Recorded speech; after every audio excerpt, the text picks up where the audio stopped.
오늘 말씀 가운데 하나님의 은혜가 여러분에게 임하시기를 축복합니다. 우리가 한간에 유행했던 베스트셀러들을 좀 보시면은 종교에 따라서 조금 그 특징이 다른 것을 알 수가 있습니다. 불교나 아니면 천주교 같은 경우에는 뭐 팀낙한 스님이나 뭐 법정 스님 그리고 김수환 추기경의 그 글들을 보시면은 보통 비움이나 버림에 관련된 내용들이 상당수를 차지하고 있다라고 이야기합니다. 근데 유독 이 기독교 서적의 주제들을 보면은 이런 것이 많습니다. 비전, 성공, 지경을 넓히라, 쟁취, 이런 그런 내용들이 많다라고 합니다. 그것은 물론 내려놓은 같은 책들도 있습니다. 그렇지만은 상당수의 책들이 뭔가를 얻어가는 것, 채워놓는 것에 대해서 관심을 갖고 있다라고 합니다. 이 말은 무슨 의미냐면은 기독교인들은 뭔가 얻는 것에 대해서 굉장히 중점을 두고 있다. 요즘 우리가 그런 데 관심이 많다라는 것을 이야기하고 있다는 것이죠. 오늘 읽은 누가복음 본문은 이런 기독교인들의 모습들을 좀 자세하게 표현하고 있는 또 연결되어서 표현되고 있는 그런 모습 중에 하나입니다. 이른바 간청기도라는 그런 내용의 그런 글인데 자, 예수님께서 이렇게 말씀하십니다. 어떤 한 사람이 여행 중에 친구를 찾아옵니다. 근데 수중에 뭐 아무것도 없기 때문에 너무나 배가 고파서 너무나 깊은 밤이죠. 깊은 밤 중에 친구를 찾아갑니다. 그래서 그 친구에게 요청을 하는 겁니다. 떡 3개만 달라고. 문을 두드리며 떡 3개만 달라. 친구야, 떡 3개만. 근데 이 친구의 상황은 늦은 밤이기 때문에 자녀들과 함께 침소에 누워 있습니다. 내가 이렇게 침소에 누워 있는데 어떻게 너에게 주겠느냐? 내가 어떻게 너에게 주겠느냐? 이렇게 말할 것인가? 물어봤을 때 그렇지 않다는 것이죠. 친구가 이 늦은 밤에 떡 3개를 달라고 할 때는 그에게는 간절함이 있었을 겁니다. 부르는 목소리부터 분위기까지 문을 두드리는 그 문 두드림까지 간절함이 넘쳤을 것입니다. 그러니까 그 간절함을 보고 이 자고 있던 친구가 대답을 하겠죠. 내가 너의 그 간절함 때문에서라도 내가 떡 3개를 주겠다라고 이야기하는 것입니다. 예수님께서 이런 예화를 드셨습니다. 그러면 이 예화는 우리가 어떻게 받아들이냐면 간절히 구하면 얻어진다. 지극히 현실적이고 실제적인 내용으로 우리에게 받아들여지는 거죠. 바로 그리스도의 끈질긴 기도의 능력 이것에 대해서 예수님께서 말씀하셨다라고 생각을 하는 겁니다. 이 능력에 대해서 예수님께서 이렇게 증명까지 해주십니다. 예수님께서 뭐라고 말씀하셨을까요? 내가 또 너에게 이르노니 구하라 그러면 너에게 주실 것이요 찾으라 그러면 찾아낼 것이요 문을 두드리라 그러면 너희에게 열릴 것이니 이렇게 말씀을 하시니까 당연하게 내가 구하고 또 간절하게 원하면은 내가 구하는 거, 내가 찾는 거, 나한테 막혀있던 것들이 다 해결될 것이다 라고 생각을 하게 된다는 것입니다. 어떻게요? 지극히 현실적이고 실제적인 나의 것들이. 내가 돈이 문제가 있다라면 돈에 대해서, 그리고 관계에 있어서는 관계에 대해서, 명예에 대해서는 명예에 대해서 간절히 원하기만 하면 해결될 것이다 라고 생각을 하게 된다는 것입니다. 근데 이것이 우리한테 있어서 이 말씀을 볼 때 있어서 굉장히 중요한 착각이라는 겁니다. 우리는 이 말씀까지를 굉장히 사랑합니다. 왜냐하면 구하고 찾고 문을 두드리면 해결된다라고 하니까. 근데 이 착각의 부분이 있다는 것. 무엇이 착각일까요? 그것은 바로 무엇을 구할까입니다. 단순하게 얘기하면은 주인공처럼 떡을 달라고 이야기하는 겁니다. 떡 좀 주세요. 내가 지금 이것이 궁핍합니다. 나는 조금 더 발전된 내 삶을 원합니다. 나는 조금 더 풍요롭길 원합니다. 나는 지극히 진짜 문자적인 현실적인 내용을 하나님한테 구하기만 하면 된다라고 생각을 하는 것이죠. 두 번째 착각은 뭐냐면은 기도의 끝은 내가 정할 수 있다라는 겁니다. 내가 이 정도 기도했으면 됐지. 내가 지금 얼마나 간절하게 기도했는데 하나님께서 들어주실 때가 됐어. 라고 스스로 결정을 하는 거죠. 근데 기도해 주체가 누구인지 아십니까? 아시죠? 기도의 주인공은 누구일까요? 기도의 주인공은 내가 아니라 하나님이십니다. 우리는 요청하는 것뿐입니다. 구하는 것이죠. 모든 것의 주인 되시는 하나님께 간청하는 것입니다. 그러니까 그것을 결정하시는 이도 하나님이시고 그것을 때를 어느 때에 주겠다라고 약속하시는 이도 하나님이신 겁니다. 내가 주인공이 아니라 하나님이신데 내가 내 스스로 모든 것을 결정해서 구하라고 했지 않습니까? 나 구했습니다. 그러니까 주십시오. 라고 착각을 하는 것이죠. 그런데 본문을 자세하게 들여다보면 이 이야기의 끝은 이곳이 아니라고 한다는 것이죠. 우리의 치명적인 착각입니다. 무엇이냐면 예수님께서 결론적으로 무엇을 얘기하십니까? 13절입니다. 우리 함께 한번 읽어보실까요? 시작. 너희가 악할지라도 좋은 것을 자식에게 줄 알거든 하물며 너희 하늘 아버지께서 구하는 자에게 성령을 주시지 않겠느냐 하시니라. 아멘. 우리는 딱 이 13절 초반부까지를 굉장히 사랑합니다. 너희가 악할지라도 좋은 것을 자식에게 줄 알거든. 너희가 악할지라도 하나님께서는 좋은 것을 너희에게 주실 것이다 라는 약속으로 끝맺음 맺기를 원합니다. 왜냐하면 모든 것이 해결될 수 있는 방법이라고 생각할 수 있기 때문입니다. 그런데 이 후반부에는 아버지에게 구하는 자에게 성령을 주시지 않겠느냐라고 말씀하십니다. 그러니까 성령을 주시겠다는 얘기인데 그러면 무엇을 구했다라는 것일까요? 성령을 구했다라는 것입니다. 이 앞에 있는 모든 내용들이 우리가 구해야 되는 첫 번째, 가장 소중한 것이 무엇인가라고 질문했을 때에 그 답이 성령님이라는 것이죠. 친구가 구했던 떡 3개, 이것은 그가 이 떡 3개가 없으면 당장에 죽을 것 같은 상황이었기 때문입니다. 왜냐하면 여행 중이었거든요. 음식이 모두가 떨어져서 정말로 힘들고 힘든 상태에서 그 깊은 밤중에 할 수 없이 친구의 문을 두들겼습니다. 내 생명이 끊기기 직전에 너무나 괴로워서 그 문을 두들길 때 그 생명을 유지할 수 있는 떡, 그것은 바로 우리에게 있어 그리스도인에게 있어서는 성령님이시라는 것이죠. 사람은 빵으로만 사는 것이 아니라 하나님의 입에서 나오는 모든 말씀으로도 산다고 했습니다. 그러니까 그리스도인들은 살아가는 방법 자체가 다른 겁니다. 하나님께서 원하시는 그리스도인은 모두가 비슷한 연봉을 찾아서 이리저리 자로 재고 이것저것 생각하는 그런 과정을 겪는 것이 아니라 하나님께서 나에게 내 삶 가운데 무엇을 원하시는가 그리고 이것이 정직한 길인가 이것을 고민하는 사람이죠. 그리고 내가 무언가를 얻기 위하여서 거짓말을 하고 헛된 것을 하는 것이 당연하다고 생각하는 것이 아니라 나는 주님 아버지 안에서 주님과 함께 주의 뜻대로 주의 기준대로 살아가는 것 이것이 바로 내가 성공하는 길이다. 이런 가치관을 가진 사람이 바로 하나님께서 원하시는 그리스도인이라고 말할 수 있습니다. 우리가 이제껏 들었던 모든 설교의 내용들은 계속해서 하나님께서 그렇게 살기를 원하신다입니다. 그런데 우리가 그렇게 살기가 너무 힘든 겁니다. 단전적으로 얘기하자면 우리 스스로는 불가능하다라고 이야기할 수 있다는 것이죠.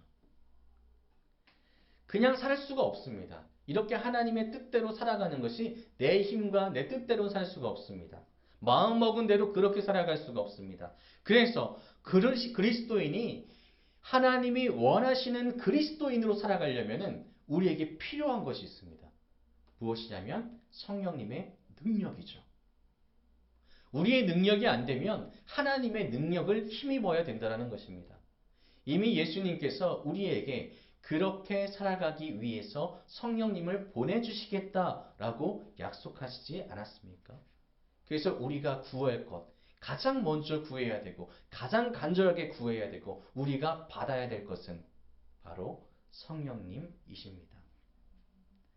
그러면 그분의 능력이 무엇이길래 우리는 그분을 찾아야 될까요? 첫 번째는 무엇이냐면 성령님께서는 우리에게 미래를 바라보게 하십니다. 요엘서 2장 28절 그 마지막 날이라는 찬양이 있는데 굉장히 유명한 찬양입니다. 성도님들이 좋아하시고요. 그 요엘 2장 28절을 기준으로 했는데 말씀이 이렇습니다. 그 후에 내가 내 영을 만민에게 부어주리니 성령님을 만민에게 부어주신다고 하셨습니다. 너희 자녀들이 장래일을 말할 것이며 너희 늙은이는 꿈을 꾸며 너희 젊은이는 이상을 볼 것이며 라고 말씀합니다. 그러니까 성령님께서 우리에게 부어주고 우리와 함께 하실 때에 자녀들이 어떻게 무엇을 말한다고 했습니까? 장래일을. 그리고 연세가 있으신 분들은 꿈을, 젊은이들은 이상을 바라봅니다. 그런데 장래일, 꿈, 이상은 과거일까요? 현재일까요? 미래일까요? 앞으로의 일이라는 것입니다.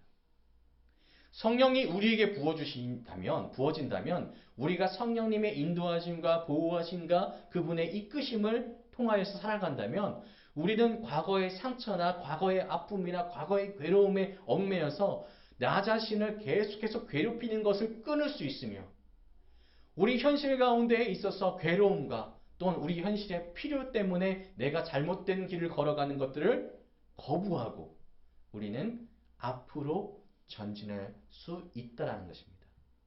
그런데 그리스도인에게 있어서 미래와 꿈과 이상과 비전은 무엇일까요? 그것은 바로 천국이며 하나님 나라, 하나님이 통치하시는 기쁨의 장소를 뜻하는 겁니다.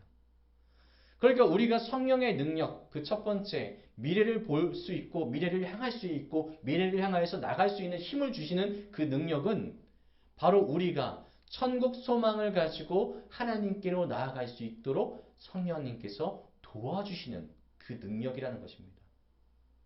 그 능력은 우리에게 해당되는 능력이 아니라 오직 성령님께서 우리에게 주시는 능력이라는 것입니다. 여러분, 세대를 통합해서 한 마음 한 뜻으로 나갈 수 있다. 여러분, 이 말에 세상적인 기준으로서 가능하다고 생각하실까요? 무슨 얘기냐면 자, 젊은 사람과 연세가 있으신 분들이 있어요. 근데 이분들이 힘을 합쳐가지고 같은 뜻을 가지고 앞으로 미래를 향해서 나간다. 이게 요즘 세상에 가능하다라고 물어보냐면 이거는 어렵다라고 생각합니다. 지금 우리가 지금 지내고 있는 지금 현재의 두 개의 단어가 굉장히 유행을 합니다. 하나는 꼰대, 하나는 라떼. 꼰대는 나이가 좀 어린 친구들이 또 나이가 많은 분들에게 하는 이야기인데 이게 나이가 어린 친구가 어떤 존재냐면 한 살이라도 어리면 한 살 많은 사람한테도 꼰대라고 이야기합니다.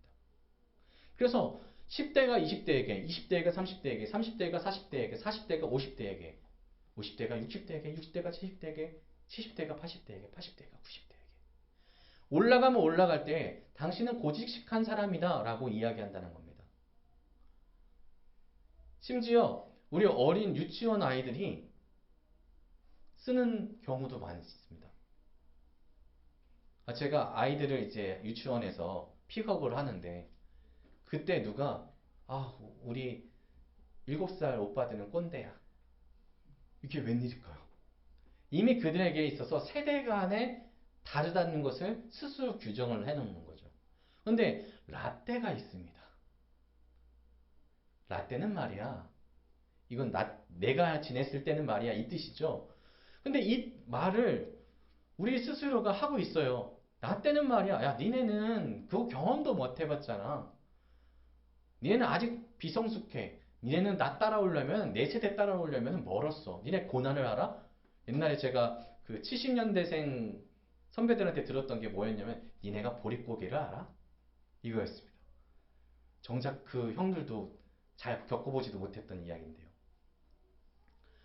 우리가 세대가 이렇게 갈라져서 지금은 회사나 사회에서는 위와 아래 간의 계층이 정말로 멀어져 화합되는 것이 어렵다라고 이야기합니다.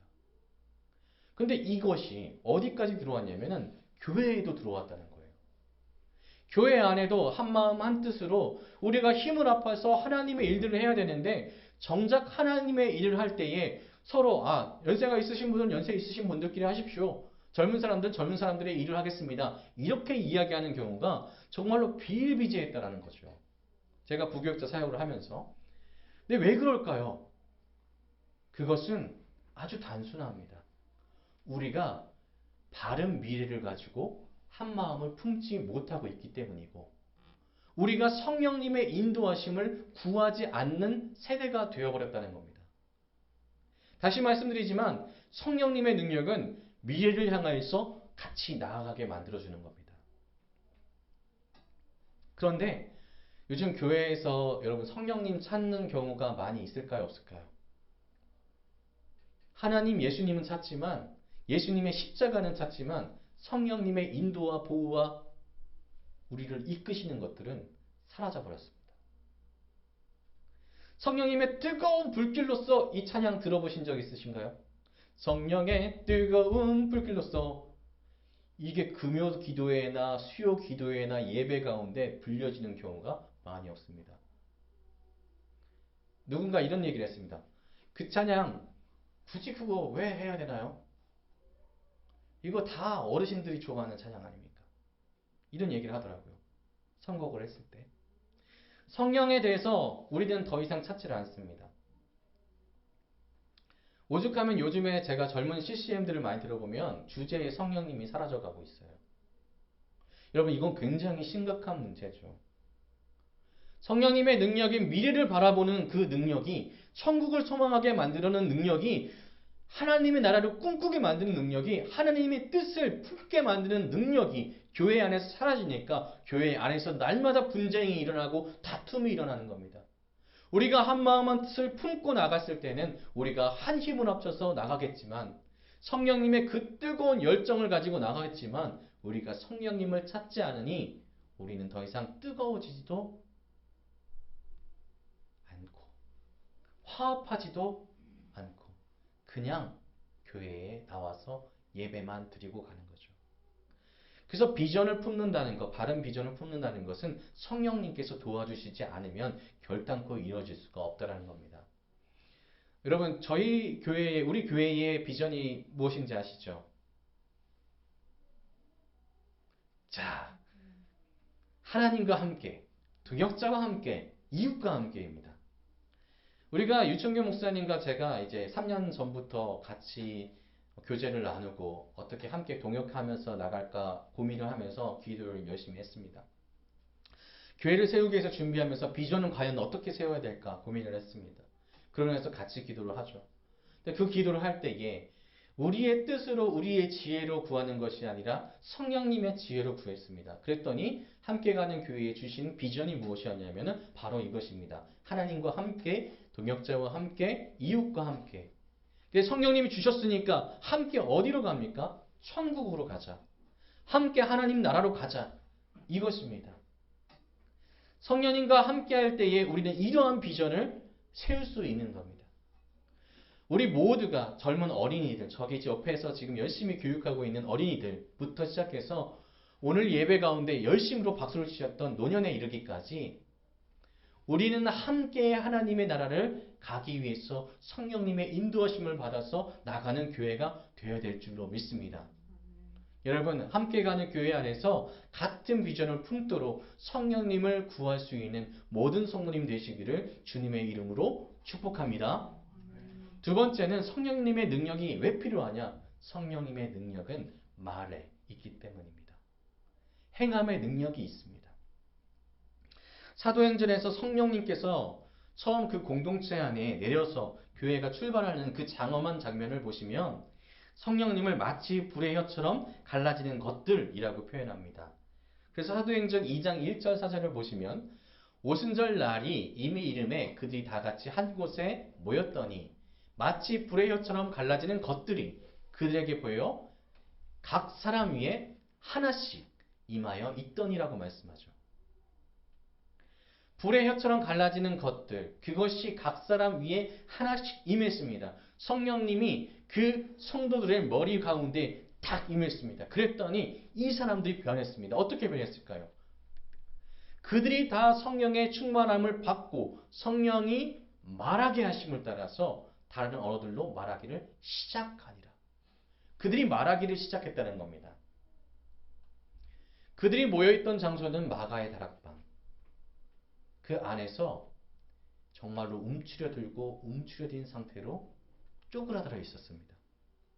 왜냐하면 예수님이 승천하신 다음에 자신감이 없어진 거예요.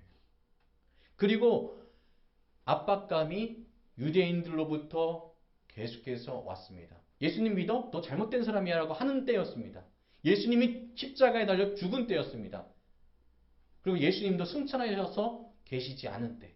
그러니까 제자들은 쪼그라들고 쪼그라들어서 조용조용하게. 여러분 들리시나요? 안 들리시죠? 다락방에 모여서 자기네들끼리 조용히 이렇게 있었습니다. 그런데 성령님께서 그들에게 임하시니까 어떻게 변했냐면 성령이 말하게 하셨다.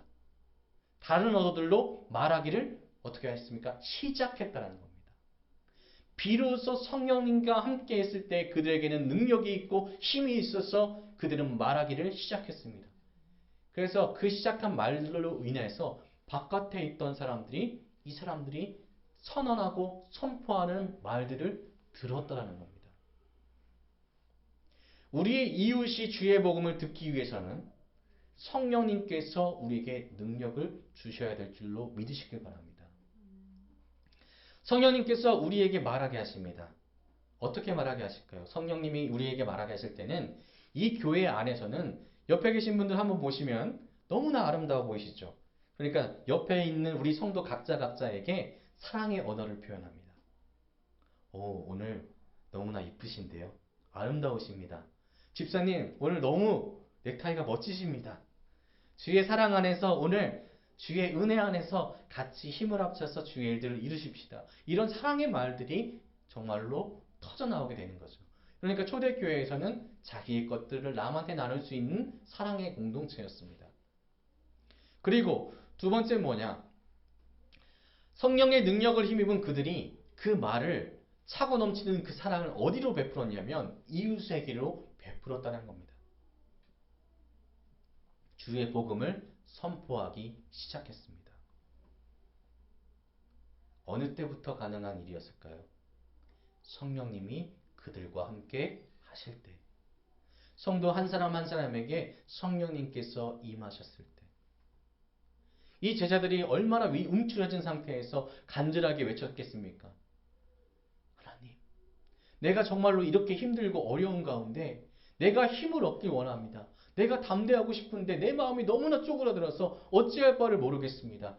하나님, 성령님 보내주신다고 약속하시지 않으셨습니까? 우리를 도우신다고 약속하지 않으셨습니까? 보내주십시오. 얼마나 간절하게 했겠습니까? 하나님께서 응답하셔서 성령님을 보내주셨습니다. 그리고 그들은 사랑의 언어를 그 교회 안에서 그리고 교회 밖까지 선포할 수 있었다라는 것입니다. 사랑하는 성도 여러분, 우리가 현실 가운데 우리의 모습을 바라보면 어렵고 힘든 일들이 먼저 보일 수밖에 없습니다.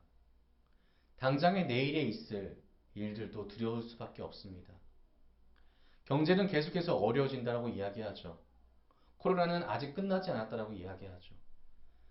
서방의 어떤 나라들은 전쟁을 일으키고 몇백 명이 죽어간다고, 몇만 명이 죽어간다고 이야기하죠. 세상에 희망이 없는 것 같습니다. 정치하는 뉴스를 들어보면 서로 다투고 핥히는 일들만 가득합니다. 뭔가 따뜻함도 부족한 것 같고 그냥 나만 살면 될 것 같다라는 느낌을 계속해서 세상에서 우리에게 주고 있습니다. 그런데 그 시리와 낙담, 좌절과 고통, 그것에 빠져 있는 사람들이 우리가 아니라는 것입니다.